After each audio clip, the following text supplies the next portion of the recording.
Welcome to Happy Talks with Dr. Alice and Donovan. Dr. Alice Fong is a holistic naturopathic doctor and founder of Amour de Soi Wellness. And Donovan Jensen is a software engineer and founder of HowToHappy.com. Together, they're out to cause more happiness in the world. Hello, everyone. Welcome to Happy Talks. My name is Dr. Alice, and this is my awesome co-host, Donovan. And today we have a special guest, Dauna Needom, who is the author of the Better to Burnout series and host of the Better to podcast. Please welcome Dauna. Thank you so much for joining us today. Thank you for having me. Yes, of course. So tell us a little about your story and what led you to doing what you're up to these days. The Better To podcast started because I had once told my husband that it was better to love him and lose him than never to have loved him at all. I was a guest on a podcast where this gentleman was discussing fear. And my fear at the time was losing my husband. And of course, to talk about the ending, you usually have to talk about the beginning.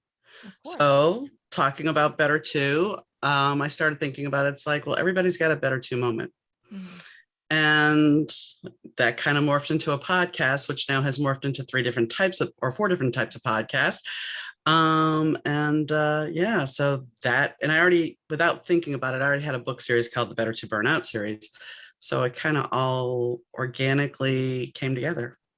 Yeah. So as a guest, previous guest on that podcast, it's really nice, interesting way to sort of dissect the choices that people have made and sort of the outcomes that people had. I would be curious, you mentioned this other work, this Better to Burnout piece. I'd be curious to hear a little bit more about that. The Better to Burnout series started out as I had been working on a novel since I was in high school, so over 30 years. And when my husband went to dialysis, I started hanging out at Barnes and Noble. And while I was trying to kill time there, of course, you sit in the cafe and you start writing. And basically what happened was one of the characters that was a side character decided, hey, I got a story for you. So he's a rock star who is on his decline, and he has a coke addiction and a sex addiction, and he's basically blowing up his life. And so I started writing this as a journal, an online journal, like a blog. And I started having rehab centers follow me. And when you start having rehab centers follow you, you're like, well, wait a second, they actually believe this is real. So maybe this is a book here. And I turned it into a book. And then my second book was for a contest. And originally none of the original characters from My Daze with the Dark Muse was in it. And then I didn't like a line that was in the contract for the contest. So I pulled the book back and I retooled it. And while it's a standalone, Love is Worth Waiting For, it's still part of the series because some of the characters are in there. So the Better to Burnout series basically is Hollywood celebrity rock stars that have normal problems, but also have magnified of publicity, drugs, alcohol, sex, all those tropes and trappings that they deal with, plus the normal problems that we have. So yeah, it must be a real struggle for celebrities in that they're humans just like us, and they struggle in their relationships just like us, but it's just magnified a millionfold because they're who they are, and that might not make it any easier, I'd imagine. Yes. Well, I mean, from personal experience, not that I was in a limo once and was chased by fans because they thought we were the band, but we weren't. But anyway, that's a whole nother story. Yeah. But when I was married, my first marriage, when I first got with my husband, his parents and his grandparents were like, oh, we prayed to God for you. You're so wonderful. We were everything. So in a way, it's your own celebrity there, because just like with a celebrity, we put you on a pedestal. And at a certain point, guess what? We're all human, and you can only take that pressure for so long. And how do people, not so much my situation, but in the celebrity culture, we'll use Britney Spears as an example. She got elevated so high so quickly. And then did they relish when she had that mental breakdown? Was everybody having a feeding frenzy? So imagine having your breakdown, but not being able to do it privately. Yeah. And the magnitude that puts on you and the stress that puts on you, anything we do normally, it's magnified. Yeah. So I don't know any of that because I'm not famous in any way. But Neither am I. Our podcast. I do want to pull in a sort of attached thread, right, and talk a little bit about sort of this idea of like traumatic or high impact events, right? Basically, like what you're saying with like the breakdown and whatnot that she experienced. I would be curious because I know you've had some experience with the realm of like grief and things like that. What some of the things that you've seen are, and just like sort of your journey there and what you've learned and stuff like that. I know there are lots of pieces you can fill in. Oh, I can. I would say the most recent traumatic event that I had gone through was my husband dying. He died 3 times total, but I had picked him up from dialysis. While I knew he was on borrowed time, that's, somebody, when a doctor tells you somebody's on borrowed time, that can be anywhere from 2 weeks to 10 years. I mean, my grandmother was actually put into hospice and they kicked her out because she was doing well. Wow. So, and this is a woman that they were vacuuming blood out of her lungs. And she was talking to her mom, which, that's the common signs of someone's terminally ill, they're talking and they're passed out. Anyway, so I picked my husband up from dialysis and everything seems fine. And within 5-10 minutes, he collapses in the car. His lips are bluish gray and there's nothing coming back. I mean, he's talking to me 1 minute, the next minute, he seems disoriented, turns his head and collapses on me. There's trauma there because it took me, I would say the first 6 months after he left, of reliving that, having that, just sitting, doing something, and all of a sudden that vision pops in your head. And I think that's one thing we don't really, I guess it depends on the person. If you're a very visual person, that memory will come back and play out in your head. And how do you move past it? That being said, when my mom shot herself, I never saw a body. I never saw anything. I had no closure. So for years, I would have dreams about her telling me she wasn't dead. Even though I knew she was dead, there was no closure. So the traumatic events, it's weird because some you relive all the time and some you don't have that closure. So even though you knew it happened, you don't know. The mind doesn't want you to say, okay, yes, it's over. It's done. Right. Does that make sense? It does. Yeah. And I'd be curious, what allowed you to kind of move through the grief, or is it still to the same degree to this day, or like what happened after? It's been a journey. And the one thing I was talking to somebody the other day about, it's like when you're on that journey of grief, and I had a friend question me, she's like, why do you count the days? I'm almost 2 years out. In June will be 2 years that my husband passed. Yeah. But the whole first year, you're like, okay, it's 1 month. It's 2 months. Okay, it's their first birthday that they're not here. And my dog is barking. And so it's all these moments. And she asked me why I count. And it's like, because I've managed to get out of bed. I've managed to live my life and keep going. And the interesting thing about this is we have a life before we meet our significant other. We have that time. But when you're with somebody for 16 years and you become a caregiver, you kind of lose yourself. And you kind of lose yourself in a relationship normally. Sure. While we start liking things that they like and all those other things, we kind of lose ourselves. So then you're forced to look at your grief once you're single again and go, okay, who am I? What am I going to do? How am I going to handle my grief? And the big word that really ticks me off is the word widow. Because in a way, that label, and I know that seems kind of odd because some people think it's a badge of triumph or something, but the whole fact of the matter is it sets you up that, hey, I can scam you. You're a widow. Oh, you must be heartbroken. I can manipulate you now. And the fact of the matter is it's also on my car insurance now. It goes on your taxes. And it's like when I got divorced, I became single again. I was actually impressed because I went to the doctor's the other day and she only had 2 choices for marital status. And that was single or married. There wasn't divorce. There wasn't widowed. And I really think, honestly, that's how it should be, because you're back to who you were before. As far as your name and everything else, I mean, you can still have their married name, but I never changed my name. That was a whole nother choice and conversation. But did that answer what you wanted? Yeah, no, absolutely. It's a beautiful journey of kind of rediscovering yourself. Like, I haven't ever lost a significant other to death, but everyone's been through breakups, Yeah. and Yeah. that was a really hard, especially when it's been, I had a 4-year relationship, and when that ended, it was extremely challenging because it's like I lived with that person, so he was like there next to me every night, and then when he wasn't, it was just like Yeah. weird. And in a way, I agree. I had a similar experience of just like I didn't realize how much I had lost myself in the relationship, and I had to like rediscover myself in things that I like to do. Like I stopped dancing, I stopped traveling as much, and I was like, oh, I can do that again. Hmm. I like it. It's fun. Yeah. Yeah. Yeah. Not that I couldn't do it when I was in a relationship, but it was just we defaulted to just Netflix a lot. Yeah. And you Yeah. can sit as women, no Mhm. offense, but as women, we tend to play that role of people pleaser. We're told Mhm. that, well, whatever they want, you should kind of go along with, and Right.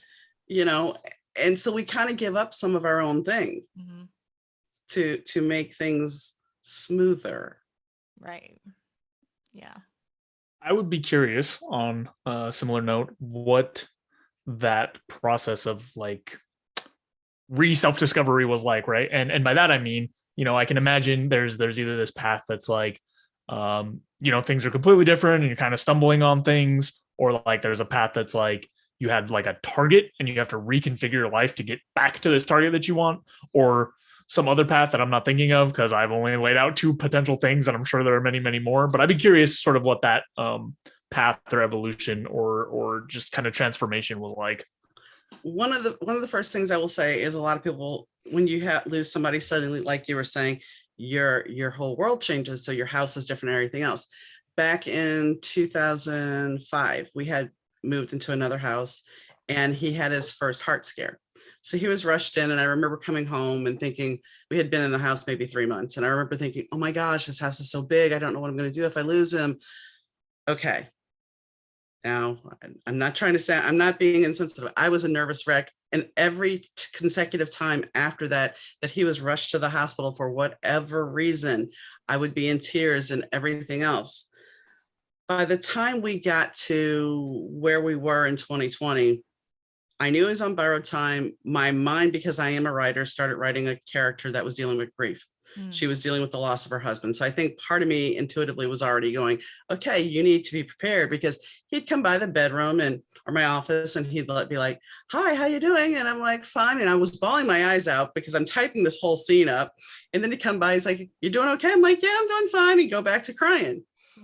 So I'm getting to your answer. So as this progresses, so when he passes, I look at my life, it's now July, and I'm like, okay, you can do 2 things now. You can do what you've always done in the past and eat your grief, or you can go ahead and try to get healthier, because that's what he would want.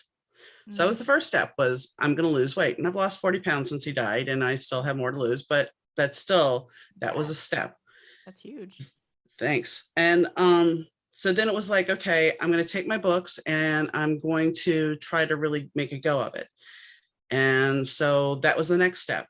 And then when I suggested doing podcasting, both my therapist and my primary care doctor was like, especially during COVID, this is the best thing you can do. I had the disc jockey background. So they're like, for your mental health, this is the best thing you can do, because you're not going to be isolated. Yeah. Because even though I was prepared, yeah, there's times when a song on the radio can make me cry, and it still can do that.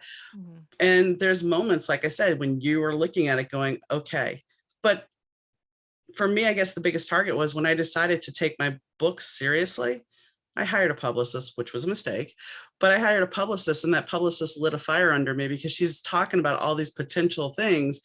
And that made me go, okay, well, then I need to be able to look better. I need to be able to sound better. I need to be able to be more comfortable with who I was. When I was younger, I loved to take pictures. Then after being married for so long and gaining so much weight, I didn't like the way I looked. So I had to rediscover who I was, Mm. and then make peace with the damage I had done while I gained all the weight and everything, Mm. and the aging process. So that it wasn't just only about reclaiming myself for him, it was reclaiming this new identity of the 50-year-old woman. Because when I entered this marriage, I was in my 30s. Mm-hmm. And being married to somebody that's legally blind, you don't have to worry about how you look. That's true. Which is a blessing, but it's also a curse. Yeah. Mm-hmm. So, I mean, it was not so much that I had this target, because I'm still on this journey of self-discovery. I know what I like to eat. I know what I like to do. And it's like, I've made changes that we wouldn't have made. Mm-hmm. And I've tried to stick with them. So I hope that answers it. Yeah, that gives a really nice, really, really nice sort of just illustration of all the different pieces, and sort of like, you know, the way I framed it was kind of like this, like, was it this or this? And obviously it's this more complex, like beautiful tapestry of it's kind of like everybody thinks grief is very linear, that you're going to go through the 6 stages of grief and that's going to be it, and check. And the fact of the matter is, grief is not like that at all, because there's days when you're like, hey, everything's perfect. And the next day it's just like, man, I miss them. Mm-hmm. And if you've been, like you said, 4-year relationship, that's enough to get that. I hate to say it this way, but that's enough to have that imprint on it, that imprint of your nickname from that person, that imprint of that morning hug, or that typical morning with that person. And those are the things that you miss more than anything. Yeah. But it sounds like you've been able to, instead of, you know, like you said, you weren't defaulting, well, maybe initially, but like eating your grief, which I think a lot of us do. I'm guilty of that. But you were able to turn it around and really kind of move through it in a very healthy way from what you described. I'd be curious though, because I know I love this idea of like, better to have loved and lost than to never have loved at all. I think that's a beautiful saying, and I absolutely 100% agree with that. But I know for a lot of people, you know, having like that great love and then losing it and they're heartbroken and they just don't want to risk their heart again anymore. Like, what would you say to them to, like, you know, encouraging them? Because it's like, it is super painful to lose someone you love, but, you know, I agree it's worth it because I know how to move through it, move through the pain and move on. But what about those people that might struggle with that idea? There's a movie I watched, and I don't remember the name right now offhand, but there's a movie I watched. It was a Hugh Jackman movie. And the one good thing about, sometimes bad movies have really good lines. There was a Charlie Sheen movie called Terminal Velocity that said, pack your bags, you're going on a guilt trip, which is a beautiful line, I think. But anyway, this Hugh Jackman movie, this woman and him are standing there, and she's like, tell me a story with a happily ever after. Mm-hmm. And he looked at her and he said, I'd have to tell you a story in the middle, because no story ever has a happily ever after. Mm-hmm. And it's true. I mean, my husband and I, we had this relationship that people would stop us in the store and talk to us and say, oh, you remind me so much of such and such, and how cute we were and everything. So to go to your question, I had to say that, because to go to your question, it's like, I haven't dated. And the trolls on the internet are always fun. Oh, hi, beautiful. Okay. Yeah. Just be real. Let's be real. Let's be honest. Don't play games. And I understand, because I found myself, I mean, my husband started making me clean out his stuff before he died, but I found myself one day cleaning out his closet. And this was, I guess, 3 months in. And I said to him, you know, I'm cleaning out some of his stuff, and I'm thinking to myself, so do you want to get in a relationship again? Because you could very well be in the same situation again. Do you want to go through this again? And, you know, 2 years now, going on 2 years, I think, sure. You know, because the thing is, life without a partner is a weird thing. Because there's those moments that you have that you're super excited about. And I mean, if something major happened, I would always run downstairs and be like, honey, guess what? And now it's like, I can tell my dog, she's not going to care. I can tell my cat, she's not going to care. But, you know, so is it worth the risk? And I had a friend once tell me there are no memories without the risk. And that's the truth. It's like, there are no memories. So Do I say jump in? Well, I can't say that. Have I signed up to a dating site? No, and I will not sign up to a dating site. But would I be open to a relationship? Sure, because you never know what potential future could hold. And it's better to at least try to explore it. And if it doesn't work, it doesn't work. That's true. Yeah, beautifully said. I mean, there was 10 years between my first marriage and my second marriage, and I got to know me. And I will go back to him telling me, my second husband saying, well, I'm going to die. I'm like, well, it's better to love you and lose you. That's where that conversation came from. And we had 16 years together. So no matter what, somebody could, and this is what I always tell people, you don't know that somebody's not going to get in a car accident tomorrow. So you need to appreciate who you have in your life. Right. Although I think I don't know if I'm playing the devil's advocate, because I feel like there's like this delicate balance, because I think we all need that time to ourselves to be single and discover ourselves. Mhm. But also there's like the grand joy of enhanced life with a partner, and there's beauty in that, and discovering each other and learning to communicate and connect and have that authentic connection. But I'm like, obviously I'm not just gonna like break up with my husband because I just want to be single for a little bit. No. But I like, so there's days where I miss it, and I like, oh, I could do it. I mean, I could technically still do whatever I want, but there were times where I did really enjoy being single, and then there's times I really enjoy being married. And it's this like dichotomy of, I think it's good to have both experience, because I know some people are just perpetually single. They're like refuse to even put their heart out there, even try or be open to it. And then there's the people that just jump from relationship to relationship to relationship without any like space between. So I have no idea where I was going with that, but I just wanted to make that point. Well, no, I completely understand. I completely Yeah. get it, because I look at my relationship at a certain point before he started dialysis. There was like several years where my husband and I were together 24/7 for the most part. And I mean, that says a lot about a couple if you can handle each a lot other of that time much. together. Yeah. And that was before COVID. Mhm. So when he started dialysis, that was different. And during the last couple of years, as I started building my writing career even more, because I've been writing since high school, we dissected. He would go watch Rick and Morty or go watch something else, and I would be writing. Mhm. And I'm now to the point, it's like when I look at putting a relationship into my life, it's like, with all the other stuff I'm doing, do I have space for that person? And I look at it, and this, I guess, goes back to kind of the healing thing. I'm not willing to give up everything I'm doing for somebody else now. Good. And that takes age, that takes, I guess, wisdom, that takes, I want to be my own person. And one of my friends said, you realize if your husband was still alive, you wouldn't be doing what you're doing. And I think that's the trade-off. It's like, now that I've gotten here, I don't necessarily want to go, okay, here, I'm going to quit everything and be your support system. I will be part of your life and you can be part of my life, but we're two separate people that come together and support each other. Yeah.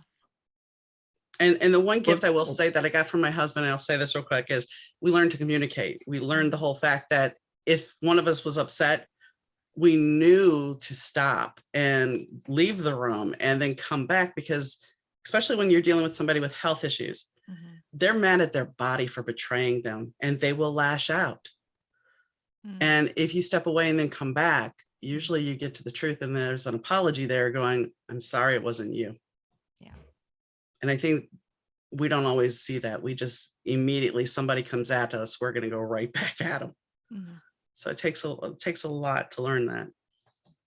So there are a bunch of different angles. Let's see how many pieces I can remember in one go. Sorry. One of the things that sort of came to mind as the both of you were talking, I think, it's really important, or at least I have seen that it's really important in relationship or out of a relationship, being really clear, like you were talking about, on what it is, like how the relationship fits into your life, right? Because I feel like there are people for who being single perpetually is actually something that works for them, but it really depends if, or the opposite, right? Like serial getting in and out of relationships can work, but in general, when you see these patterns, the relationship that they actually have with relationships is a little tenuous, right? So if someone is perpetually single because they're afraid to go out and take a chance, then that's maybe something to look at. But if someone is perpetually single because they're like, I don't want to share my house with someone. I don't want, like, I like having my own house. I like having most of my time to myself. Anyway, that's like one of the pieces that kind of stood out to me. Another thing that I wanted to tackle or ask you is, it sounds like you have recently really unlocked like a lot of your creative energy or put a lot of time into these creative pursuits. And I remember you mentioned earlier sort of that you had spent some time, like working on the novel or whatnot. I'm curious if you think this is, if there could have been space for you to pursue that more, right? And I don't know, this is a hypothetical, so maybe it's not a very good question, but or if you really needed like this reconfiguration in your life. I guess what I'm saying is, like, do you feel like this opened up the window for you to see, like, okay, here's all the things that I need to do to pursue this dream? Or if it was, as opposed to like the window to see the path, you actually needed the space and time to, like, I already knew the path, I just needed time to be able to actually do it.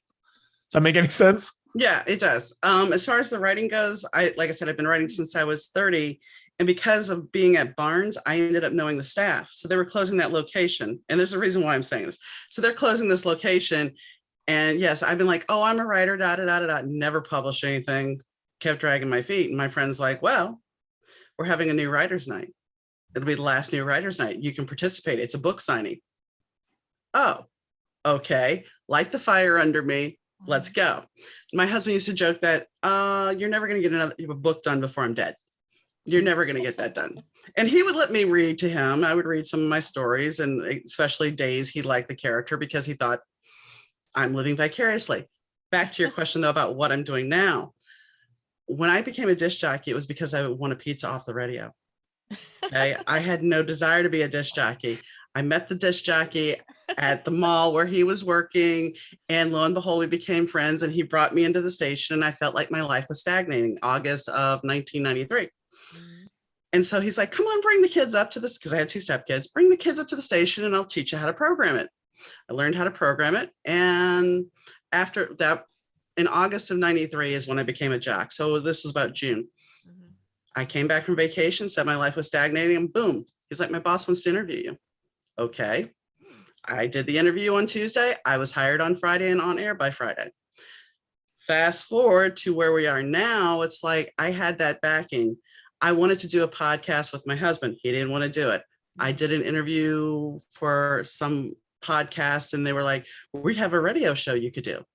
My guy who does my sound is like, I have a mic you can use. And then slowly but surely it morphed into a podcast. So it wasn't, I would say the strength came to do the podcast because I talked about my grief. It was always there in the back of my head, but it wasn't something that was naturally calling to me. Writing, I love it. And I do love podcasting now, because that's why I've started 3 other shows. But at the time, it was just kind of like, I'm not sure if I'm doing the right thing. But I'm 100 episodes through now, and it's like, yeah, okay, I like this. Nice. But was it this unfolding map? Maybe, but the problem is I still don't know where the map leads. That's the problem. There's still the big question mark of where am I going? And the other caveat about grief is I'm looking at now I have to sell my house. So it's like, where am I going after that? And those are the things we don't talk about when we talk about grief, because you're suddenly, not only are you losing your spouse, 10 to 1, you're going to lose your house as well. And so where does your life go? So that's kind of now where I'm at on my journey with the grief thing. It's like, I've settled this, and I realize that the hardest moment most likely will be when I go downstairs to lock the door for the last time, because that closes that chapter of my life. Did that answer your question? Kind of.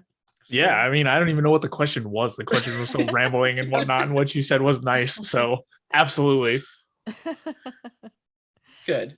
Yeah, I can imagine that last, when you have to leave your house, that's going to be I can't imagine how hard that must be, because so many memories are shared. Yeah, I can't either. I mean, it's one thing where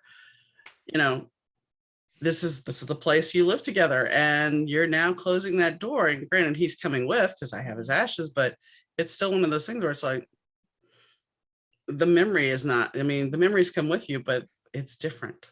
Yeah. This is something you created with that person. Right. Although there is that, you know, the grief of losing something that you shared together, but is there any like excitement of, you know, oh, I get to create a new fresh start, or what is that occurring? Or maybe it's not, or it's not a problem if it's not, but just curious. You know, it's funny because I've moved several times in my life. I've Mhm. moved, I picked up stuff and moved, and I've been in Yeah. Chicago for roughly close to 30 years now. And I find myself going, am I staying in Chicago or am I moving out of state? And what used to be exciting is now, because it's different, because now it's like, well, I have to decide how much stuff I'm taking, what am I getting rid of, you know, and then that opens up the whole caveat of like running across his high school diploma and running across a picture of him and his first fiance, his life prior to me. We don't have children. He doesn't have children. So how do you respect the memory without you know, and not disrespect the memory, but what do you really need? You know, what do you take? And it's not just that kind of stuff, but that is part of it, because he had a whole life before me. But who gets that? So that's the other side of this, is now it's like, what is your own mortality? What do you start looking at your own stuff, and what do you need to carry forward in your own life? You know, I'm at that midway mark. So what do I do? Where am I going? And as exciting as it is, it's also terrifying because I'm not doing it with anybody. Right. So, you know, it's a little unnerving. That's understandable. Would be unnerving. I actually, when I had broken up with that previous relationship before my current one, of the one that was 4 years, I decided, because I was in Southern Maryland, and I was like, I do not want to just be in Southern Maryland if I don't have a reason to be in Southern Maryland. So I decided, yes, I want to move, and I decided to move back to California to be near my family, because that's where I grew up, and it made sense. But ultimately, you know, I had to wrap up my business, which was like an 8-month process. I had to close off my office. And so in that in between time, that transition phase, I ended up, you know, dating more for fun. That's actually where I met my husband, my current husband, because on the East Coast. And then I also met some like it kind of pushed me to connect with other women more and like make more women friends. And I got really connected and close to like my girl group. We call ourselves the Powerful Queens. and Nice. It was just like, I hadn't had that in Maryland before, because I was just focused on like, oh, my relationship, we'd stay in most of the time. And it was just so challenging in a way, because I was like, initially when I broke up, I was like, I'm ready to get out of here. I don't need to be here, but it's going to be a while. And I found myself taking time to rediscover myself, travel, meet new friends, date, have fun, learn what I like to do. And it was fun and exciting. And at the same time, like by the time I was actually moving, it was actually very hard to leave at that point, because I had built this new life outside of that relationship I had there. And so it was just kind of a catch 22 situation. But I'm happy I still moved, because I love being near my family. The funny thing is, before I met my husband, we were friends, and I had an opportunity to move out to California as well. And he asked me, he's like, why do you want to move out there? And I'm like, because I do. Yeah. Ultimately, I didn't. Oh. But now I find myself looking at that same scenario. It's like, I have friends out there now. So could that be on the plate? But then I have this whole community here, not where I live at currently, but I have friends that live here, and I know the internet and everything is easy now. It's not like moving when I did before. Yeah. When I moved from, you know, New Orleans to here, it was like, there you go. And long distance wasn't cheap. So now it's like, where are you going? That's the biggest thing, is the unknown. It's like I said, I don't have the X on the map. I don't have that part. And that's the unnerving, unsettling thing. It's like, I've been through enough now. Just give me my little X so I can figure it out and move on. Follow up on that. do you find that navigating this sort of uncertainty is helped by sort of some of the stuff you've done in the past, in terms of, obviously the situation is very different, but things like pushing forward to like start a podcast or pushing forward to work with a publisher and get a book published? Do you find that managing some of that uncertainty, like you use any of the same tactics or anything, or are they just completely uncorrelated? Completely different. And I mean, it was the publicist I had worked with. The publishing, I had already done everything, and the publicist was a different entity. And that was a valuable lesson because it taught me who to trust and who not to trust.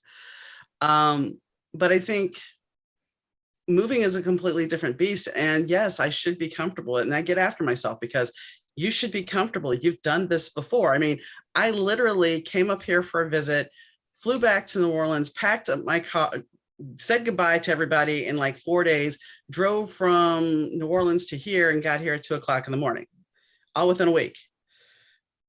But that person is so far removed from who I am now. That was when I was 27. At 27, you don't think about those things. At 54, you sit here and go, well, what about security? What about a house? What are you doing to, those are all things that come into play because it's the uncertainty. I think when you're younger, you have that whole potential of the world is wide open. I can do whatever. And when you hit 50, you're like, wait a second. So now I got to change doctors. I got to do this. All the mundane adult stuff is now in your face. And you're like, really? Do I have to?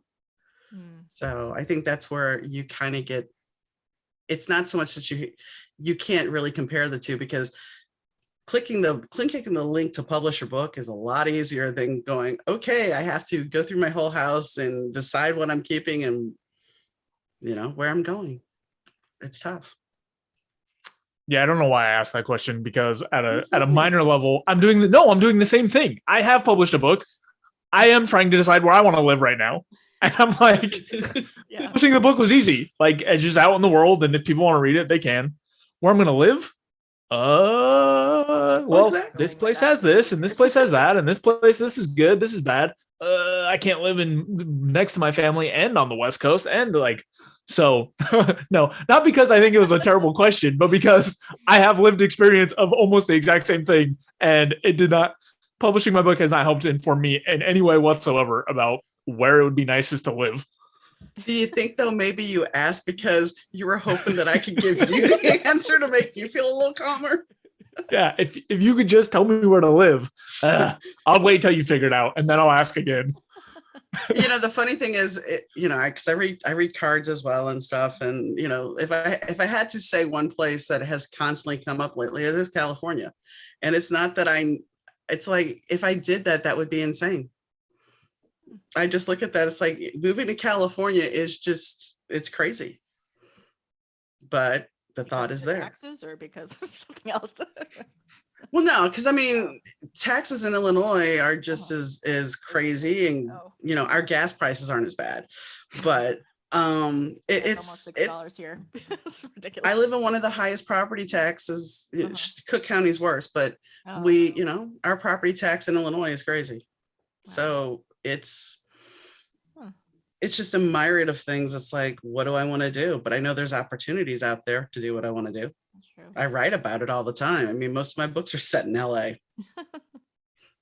Well, this conversation has made me appreciate that I'm settled, and I don't plan to move anytime soon, because I have moved so many times myself, from Seattle to Maryland to Virginia to California, that I am tired of moving, and I don't plan to move anytime soon. So I'm thankful for that. But Donovan has been a bit of a nomad since we started this podcast 2 years ago, and it's fun to hear his stories and his journey of discovering that.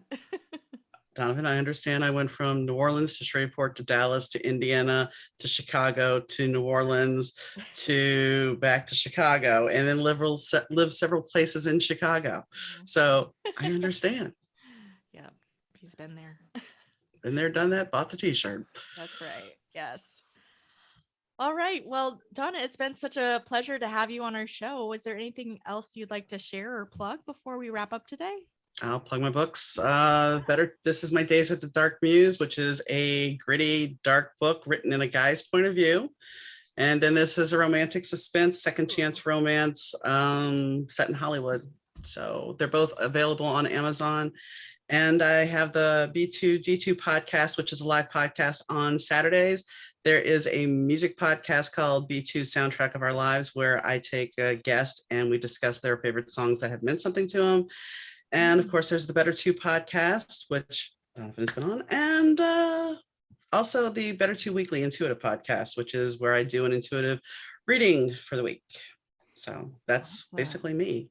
Awesome. So a lot of fun resources and content that you have out there. So we're gonna put your link in the description so people can access your link tree and get all the links to all those things that you just described.